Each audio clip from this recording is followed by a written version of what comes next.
मेरी जितनी भी पुरानी वीडियोस हैं दिल्ली हाई कोर्ट अटेंडेंट की, उन सभी पर लगातार कमेंट आ रहे हैं कि सर एग्जाम पैटर्न और सिलेबस को एक बार फिर जरूर समझाइए नए तरीके से कि आखिर आज के हिसाब से हमें किस तरीके से पढ़ना चाहिए। कि अगर मेरी पढ़ाई पहले बंद थी और जल्द ही क्योंकि एग्जाम होने वाले हैं, मई या फिर जून में एग्जाम हो सकते हैं, तो मैं किस तरीके से पढ़ूं या क्या क्या पढ़ूं या क्या सिलेबस होता है कि मेरा सिलेक्शन हो जाए। तो दिल्ली हाई कोर्ट अटेंडेंट के लिए आज की वीडियो है जिसमें मैं एग्जाम पैटर्न और सिलेबस को बहुत ही बेसिक तरीके से बिल्कुल नीचे से लेवल से आपको दिखाना चाहूंगा। सबसे पहले यहां पर अगर हम बात करें, यहां दो फेज में एग्जाम होता है। पहला होता है स्टेज 1 यानी फेज 1, जहां पर आपकी प्रारंभिक परीक्षा होती है यानी कि ऑब्जेक्टिव टेस्ट होता है, जहां पर आपके सिर्फ और सिर्फ 100 मार्क्स का पेपर होता है। सिर्फ और सिर्फ 100 मार्क्स का पेपर। ऑब्जेक्टिव टेस्ट का मतलब क्या होता है? जहां पर एक क्वेश्चन आपसे पूछा जाता है और उसके 4 ऑप्शंस होते हैं जिनका आपको जवाब देना होता है एक क्वेश्चन को टिक कर कर कि आखिर कौन सा क्वेश्चन सही है, उस पर आपको टिक करना होता है। इसे बोलते हैं प्रारंभिक परीक्षा यानी कि ऑब्जेक्टिव टेस्ट। इसको पास करने, अगर आपने ये पास कर दिया तो आप पहुंचते हैं चरण 2 की तरफ यानी फेज 2 की तरफ, स्टेज 2 की तरफ, जहां पर आपका होता है साक्षात्कार अर्थात इंटरव्यू। तो यहां पर आपका इंटरव्यू होगा जो कि नंबर नहीं जुड़ेंगे, बस कुल अंक इसके 15 मार्क्स रहेंगे। सिलेक्शन इसके बेस पर तो नहीं होता है, वो होता है इसके बेस पर। अभी सारी चीजों को समझेंगे। चलिए सबसे पहले यहां पर कुल प्रश्न आपसे 100 पूछे जाएंगे जो कि 100 मार्क्स के ही होंगे यानी कि 100 क्वेश्चंस पूछे जाएंगे और ईच क्वेश्चन कैरीज 1 मार्क्स। साथ में ही जो समय होगा वो रहेगा 150 मिनट यानी कि आपको 2.5 घंटे का समय मिलेगा इन 100 प्रश्नों को करने के लिए। मैंने बहुत सारे एग्जाम्स देखे हैं पर कहीं पर अगर 100 क्वेश्चंस पूछे जाते हैं तो उनको करने के लिए समय मिलता है 60 मिनट या 80 मिनट, लेकिन यहां पर आपको मिलते हैं पूरे 150 मिनट। 2.5 घंटे का समय कहीं भी नहीं मिलता है लेकिन यहां पर मिलता है। यहां पर 150 मिनट मिलती है, लेकिन सिलेबस भी अच्छा है। सामान्य ज्ञान GK GS 25 question 25 number, Hindi 25 question 25 number, फिर आपकी अंग्रेजी भी 25 क्वेश्चन 25 नंबर, और अंक गणित यानी कि मैथ में भी सिर्फ अर्थमेटिक आता है, फालतू का काम नहीं आता, एडवांस मैथ नहीं आता, हार्ड वाला बेसिक वाला अंक गणित आता है। तो देख लीजिए एक बार सिलेबस। अंक गणित आता है, अंक गणित इधर है, अंक गणित भी आता है 25 क्वेश्चन 25 मार्क्स, इंग्लिश आती है 25 क्वेश्चन 25 मार्क्स, हिंदी आती है 25 क्वेश्चन 25 मार्क्स, और जीके जीएस आती है 25 क्वेश्चन 25 मार्क्स। आगे बढ़ते हैं। अगर हम मैकेनिज्म डैशबोर्ड की बात करते हैं तो जो परीक्षा का प्रारूप होता है वो होता है वस्तुनिष्ठ यानी कि एमसीक्यूज आते हैं। एक क्वेश्चन होता है, फिर उसके 4 ऑप्शन होते हैं, उनमें से कोई एक को आपको टिक करना होता है। द्विभाषी पेपर होता है, मतलब हिंदी और अंग्रेजी मीडियम में पेपर होगा। अगर आप हिंदी मीडियम से हैं तो हिंदी में पेपर दे सकते हैं और इंग्लिश मीडियम से हैं तो इंग्लिश में पेपर दे सकते हैं। बस एक अंतर रहेगा कि जो अंग्रेजी का पेपर होगा वो अंग्रेजी में ही आएगा और जो हिंदी का पेपर होगा वो हिंदी में ही आएगा। लेकिन सामान्य ज्ञान जीके जीएस हिंदी इंग्लिश दोनों में दे सकते हो और अंक गणित भी हिंदी इंग्लिश दोनों में दे सकते हो। किसी भी बोर्ड से हो आराम से कर सकते हो।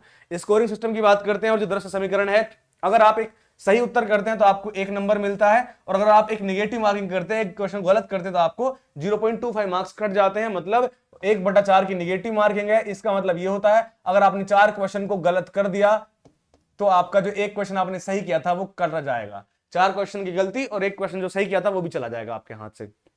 तो यहां पर देखिए 0.25, 4 क्वेश्चन का गलत यानी 4 गलत उत्तर इज इक्वल टू 1 सही उत्तर, समाप्त, वो खत्म हो जाएगा।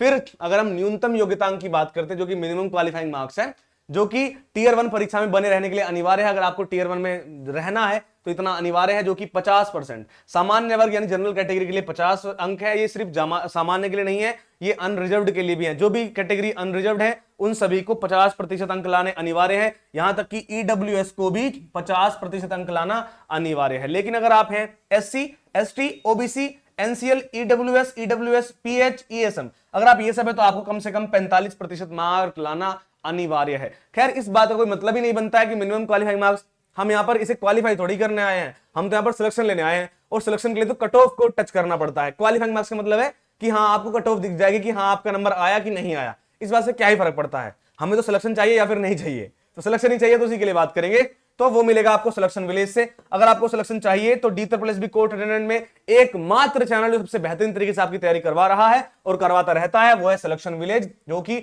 अभी हमारा न्यू बैच स्टार्ट हुआ है मार्च में ही। ये डी कोर्ट अटेंडेंट का सफलता बैच है जो कि कंप्लीट कोर्स है। हिंदी मीडियम से हो या फिर इंग्लिश मीडियम से हैं, आप इस बैच में पढ़ सकते हैं। पूरा का पूरा एक कंप्लीट कोर्स है। बैच का नाम है सफलता बैच। फीस है सिर्फ और सिर्फ 399 रुपए। आप इस बैच में जुड़ सकते हैं। इस बैच में क्या क्या मिलता है? यहां पर आपको लाइव क्लासेस मिलती हैं, लाइव कक्षाएं। यहां पर आपको टेस्ट सीरीज मिलती है, टेस्ट लगाने के लिए ई बुक्स आपको मिलती हैं, डाउट क्लास आपको यहां पर मिलती है, स्टडी प्लान मिलता है। सबसे बेहतरीन चीज क्या है? स्टडी प्लान, क्योंकि इसमें बताया जाता है कि क्या पढ़े, क्या ना पढ़े, कब पढ़े, कितना पढ़े, हर चीज। और बायलिंगुअल बैच रहेगा, यानी कि हिंदी इंग्लिश मीडियम दोनों पढ़ सकते हैं। अब ये बैच सबसे बेहतरीन क्यों है, मैं ऐसा क्यों कह रहा हूं, क्योंकि दोस्तों अगर हमें सिलेक्शन लेना है तो सिलेक्शन किन्हीं तरह से होता है। जैसे कि कुछ बच्चों को लगता है कि अगर मैंने पूरा सिलेबस पढ़ लिया तो मेरा सिलेक्शन हो जाएगा, मैं एक बार पूरा सिलेबस पढ़ लूं मेरा सिलेक्शन हो जाएगा। नहीं होगा तुम्हारा सिलेक्शन। अगर तुम्हें सिलेक्शन लेना है तो एक ही तरीका है, सबसे पहले लाइव क्लासेस से सिलेबस पूरा कीजिए, फिर टेस्ट, फिर आप ई बुक्स में जो आपको मिलती हैं प्रैक्टिस बुक, उससे प्रैक्टिस कीजिए। तो जब आप लाइव क्लास यानी सिलेबस पूरा करने के बाद जब आप प्रैक्टिस करते हैं तो आपको पता चलता है कि आपके वीक एरियाज कहां कहां पर है, क्योंकि आपसे क्वेश्चन ही हल नहीं होंगे। और जब क्वेश्चन ही हल नहीं होंगे तो फिर आप देखेंगे कि कौन से क्वेश्चन हल नहीं हो रहे हैं, कौन से क्वेश्चन सोल्व नहीं हो रहे हैं, और जो नहीं हो रहे हैं आपको उसका रिवीजन करना है। तो सबसे पहले सिलेबस पूरा करना है, फिर रिवीजन करना है, और रिवीजन के बाद आपको प्रैक्टिस करनी है। प्रैक्टिस बुक भी बुक्स में मिल जाएगी। फिर जब प्रैक्टिस बुक मिल जाएगी, प्रैक्टिस भी आप कर लोगे और रिवीजन भी कर लोगे, फिर आप लगाओगे आपके मॉक टेस्ट। अब मॉक टेस्ट भी फुल लेंथ मॉक टेस्ट नहीं, उसे हम बोलते हैं सेक्शनल मॉक टेस्ट, यानी कि आप हिंदी का अलग मॉक टेस्ट लगाओगे, इंग्लिश का अलग लगाओगे, आपका मैथ का अलग लगाओगे और जीके जीएस का अलग मॉक टेस्ट लगाओगे।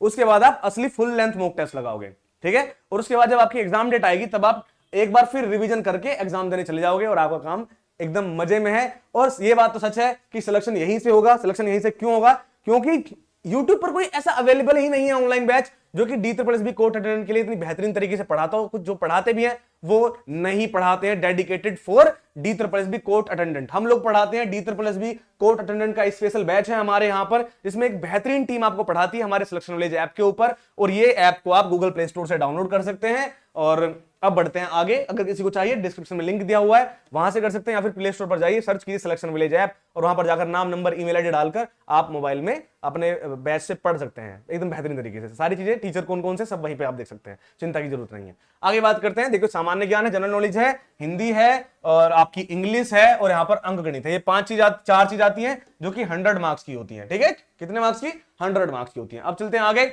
सामान्य ज्ञान 25 अंकों का आता है, क्योंकि 4 सब्जेक्ट है तो 25 चौका 100, ठीक है। कितना?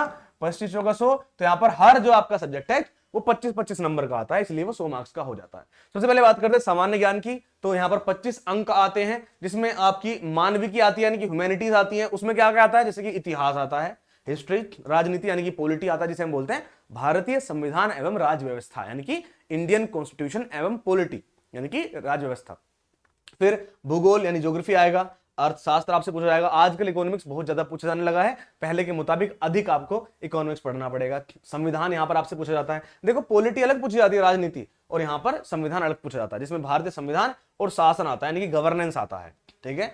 साथ में यहां पर विज्ञान भी आता है, जैसे साइंस, यहां पर सामान्य विज्ञान भी आएगा, जनरल साइंस, भौतिकी, रसायन विज्ञान, जीव विज्ञान, पूरा आपका फिजिक्स, केमिस्ट्री, बायोलॉजी, सारी चीजें यहां पर आपसे पूछी जाएंगी। अगर हम सामान्य अंग में भाग 2 पे चलें तो यहां पर आपसे करंट अफेयर्स पूछा जाता है, राष्ट्रीय एवं अंतरराष्ट्रीय करंट अफेयर्स, साथ में स्टैटिक जीके भी यहां पर आता है, महत्वपूर्ण दिन, पुस्तकें, पुरस्कार, खेल, ये सब चीजें। और साथ में दिल्ली विशेष की जीके भी यहां पर आपसे पूछी जाती है, दिल्ली स्पेसिफिक जीके जो होती है वो आपसे पूछी जाती है। और दिल्ली का इतिहास और संस्कृति, ये सब चीजें यहां पर पूछी जाती हैं, history and culture of Delhi, ये सब चीजें यहां पर पूछी जाती हैं। अगर हम अंकगणित की बात करते हैं तो 25 नंबर की आपकी मैथ आती है, जो कि अर्थमेटिक मैथ आता है सिर्फ, इसमें एडवांस एंड डेटा आपसे पूछता है, कमर्शियल मैथ पूछता है, बेसिक न्यूमेरिकल पूछता है। अब ये क्या है? एडवांस एंड डेटा में क्या आता है? जैसे कि time and work and distance, mensuration and geometry, और डीआई, डेटा इंटरप्रिटेशन। अगर हम व्यावसायिक गणित की बात करते हैं तो वो होता है प्रतिशत, लाभ और हानि यानी कि प्रॉफिट एंड लॉस, साधारण और चक्रवृद्धि ब्याज मतलब simple interest and compound interest. और अगर हम बात करते हैं बेसिक न्यूमेरेसी, यानी जिसे हम बोलते हैं बेसिक न्यूमेरिकल, तो वो क्या होगा? जैसे संख्या पद्धति, नंबर सिस्टम, सरलीकरण, सिंप्लीफिकेशन, एचसीएम, एलसीएम, औसत, एवरेज, अनुपात, समानुपात, रेशो एंड प्रोपोर्शन, इस तरह के चैप्टर्स होते हैं बेसिक, प्रॉफिट एंड लॉस वगैरह, यही सब यहां पर आपसे पूछे जाएंगे। आगे बात करते हैं हम सामान्य हिंदी की। 25 अंक में आएगा, जिसमें आएगा आपका व्याकरण, जैसे संधि, समास, अलंकार। शब्दावली में आए तो पर्यायवाची शब्द, मुहावरे और लोकोक्तियां। वाक्य एवं पठन भी आता है, जैसे वाक्य संशोधन, त्रुटि शोधन एवं शुद्ध वाक्य, गद्यांश पर आधारित प्रश्न, जिसे रीडिंग कॉम्प्रिहेंशन भी बोलते हैं। तो ये सब चीजें आपसे हिंदी में पूछी जाएंगी। वैसे इंग्लिश में भी सेम ही सिलेबस है, 25 मार्क्स ही आता है, जिसमें ग्रामर, मैकेनिक्स आता है, जैसे tense, articles, prepositions, conjunctions, active passive voice, direct indirect speech, word power, synonyms, antonyms, one word substitution. यहां भी आर से आता है, रीडिंग कॉम्प्रिहेंशन, एरर डिटेक्शन और सेंटेंस इंप्रूवमेंट। ये सारी चीजें, हिंदी इंग्लिश का सिलेबस सेम ही होता है। अगर हम 150 मिनट की इस अचूक रणनीति की बात करें तो उसमें आपको पैनल 1 में द फाउंडेशन क्लियर करना चाहिए, कॉन्सेप्ट क्लियर करना चाहिए, लाइव क्लासेस के साथ डाउट सॉल्विंग लेनी चाहिए, और आपको नोट्स और ई बुक्स भी जरूर चाहिए ही चाहिए, जिसमें आप सटीक अध्ययन सामग्री यानी कि टारगेटेड स्टडी मटेरियल के द्वारा आप पढ़ सकते हैं। साथ में आप डिफीट नेगेटिव मार्किंग, आप नेगेटिव मार्किंग से बच सकते हैं। उसको क्या करना पड़ेगा, उसके लिए आपको मॉक टेस्ट लगाने पड़ेंगे और एक सटीक टाइम मैनेजमेंट करना होगा कि आखिर इतने समय में कैसे कर पाऊंगा। तो उसके लिए ये बैच है। इस बैच में हम एकदम अच्छे तरीके से स्टडी प्लान देते हैं, जिसमें हम आपको बताते हैं कब क्या पढ़ना है, कितना पढ़ना है, क्या नहीं पढ़ना है। और बैच की फीस है सिर्फ और सिर्फ 399 रुपए। इस सिर्फ 399 रुपए में आपको बता दिया जाता है कि सिलेक्शन कैसे होता है, और सिलेक्शन कैसे होता है फिर ये आप अपने दोस्तों को बताते हैं, अपने रिश्तेदारों को बताते हैं कि आओ सिलेक्शन विलेज से पढ़ो। तभी तो इतने कम समय में इतने आगे चला गया है सिलेक्शन विलेज, क्योंकि हम इतनी बेहतरीन तरीके से आप लोगों को तैयारी करवाते हैं। हम सिर्फ आपको पढ़ाते ही नहीं है, हम आपको गाइडेंस भी करते हैं, आपको पर्सनल गाइड करते हैं कि आखिर आप कैसे पढ़े, कितना पढ़े, क्या नहीं पढ़े, सब चीजें। यहां पर लाइव क्लास के द्वारा पूरा का पूरा सिलेबस करवाया जाता है। अगर आप लाइव क्लास नहीं देख पाते हो तो आप बाद में उसको रिकॉर्डिंग भी देख सकते हो। लाइव क्लास में कुछ दिक्कत आती है तो डाउट पूछ सकते हो आप, इंस्टेंट डाउट सॉल्विंग उसी क्लास के लाइव क्लास के अंदर ही। लाइव क्लास में नहीं पूछ पाते हो, ये तो सवाल ही खड़ा नहीं होता कि आखिर सवाल कि आप लाइव क्लास में क्वेश्चन पूछ नहीं सकते हो, आप पूछ सकते हो। लेकिन अगर मान लीजिए आपने लाइव क्लास नहीं देख पाए, आप उस दिन कहीं बिजी थे, मामा के लड़के की शादी में गए थे, तो आप बाद में उस क्लास को, लाइव क्लास को बाद में उसे रिकॉर्डिंग फॉर्म में देख सकते हो। वो अवेलेबल हो जाती है लाइव क्लास के तुरंत बाद। और अगर मान लीजिए आप लाइव में नहीं थे और रिकॉर्डिंग में थे, फिर आप डाउट कैसे पूछोगे, तो कोई दिक्कत वाली बात नहीं है। सैटरडे संडे को स्पेशल डाउट क्लास होती है जहां पर आप अपने डाउट्स पूछ सकते हो। जब आप एक बार सिलेबस कंप्लीट कर लेते हो लाइव और रिकॉर्डिंग क्लास के द्वारा और डाउट भी क्लियर कर लेते हो, तो फिर आपको स्टडी प्लान में बताया जाता है कि भैया अब तुम्हारा सिलेबस पूरा हो चुका है, अब लग जाओ रिवीजन करने पे या प्रैक्टिस करने पे। तो आप लगते हो प्रैक्टिस करने पे, क्योंकि हम ई बुक्स में आपको प्रैक्टिस बुक देते हैं जिससे आप अपनी प्रैक्टिस करते हैं। यहां तक आप सिलेबस पढ़ चुके हैं तो आपको बहुत कुछ आता है, पर लेकिन जो चीज आपको नहीं आती है आप अब वो सीखने की कोशिश करते हैं, क्योंकि आपको पता चल चुका है कि कहां वीक एरियाज हमारे रह चुके हैं। तो आप फिर उससे प्रैक्टिस करते हैं, रिवीजन करते हैं और अपनी उन सभी चीजों को खत्म करते हैं जहां पर आप वीक रह गए थे। और फिर आप एक बार फिर टेस्ट सीरीज लगाते हैं, और टेस्ट सीरीज लगाते हैं। इस बार आप सेक्शनल मॉक टेस्ट लगाते हैं, जहां पर आप हिंदी का अलग मॉक टेस्ट लगाते हैं, इंग्लिश का अलग, रीजनिंग का अलग, मैथ का अलग, हर चीज का अलग अलग। रीजनिंग यहां पर नहीं आती है, पर अगर आती तो आप इस तरीके से काम को करते, तो हम आपको वैसा बताते। और जब आप एक बार सेक्शनल मॉक टेस्ट लगा लेते, फिर उसके बाद आप लगाते फुल लेंथ मॉक टेस्ट, जहां पर 2.5 घंटे के अंदर आपको पूरा पेपर करना होता। 100 क्वेश्चंस होते, नेगेटिव मार्किंग भी होती, सब चीजें होती, और बिल्कुल उसी पैटर्न पर क्वेश्चंस होते जैसे प्रीवियस ईयर में पूछे गए हैं DSSB के द्वारा या फिर दिल्ली हाई कोर्ट के द्वारा। तो ऐसे पढ़ते हैं हम, और ऐसे ही नहीं हम आपको सफलता की गारंटी दे रहे हैं। और आपकी सफलता की चाबी अगर कुछ है तो वो है सिलेक्शन विलेज एप्लीकेशन, क्योंकि संपूर्ण सिलेबस की तैयारी एक ही जगह हो जाएगी, आपके सिलेक्शन की तैयारी एक जगह हो जाएगी। क्योंकि हम आपको इस तरह से नहीं पढ़ाते हैं कि बस हमारा काम आपको सिलेबस कंप्लीट करवाना है, नहीं, हमारा काम आपको सिलेबस कंप्लीट करवाना नहीं है। हमारा काम है आपको सिलेबस, मॉक टेस्ट, सारी चीजें दिलाकर बेसिकली आपको सिलेक्शन दिलाना हमारा काम है। सिर्फ सिलेबस कवर कराना हमारा काम नहीं है। आपने हमारा कोर्स जितने भी बच्चे ने लिया है, आज तक लिया था, उन्होंने हमारा बैच सिर्फ इसलिए नहीं लिया था कि बस हमारा सिलेबस पूरा हो जाए, मैं सिलेक्शन खुद ले लूंगा। नहीं ले पाते हैं बच्चे। 400-500 बच्चे में से एक का सिलेक्शन होता है। आखिर तुम्हारा ही क्यों होगा?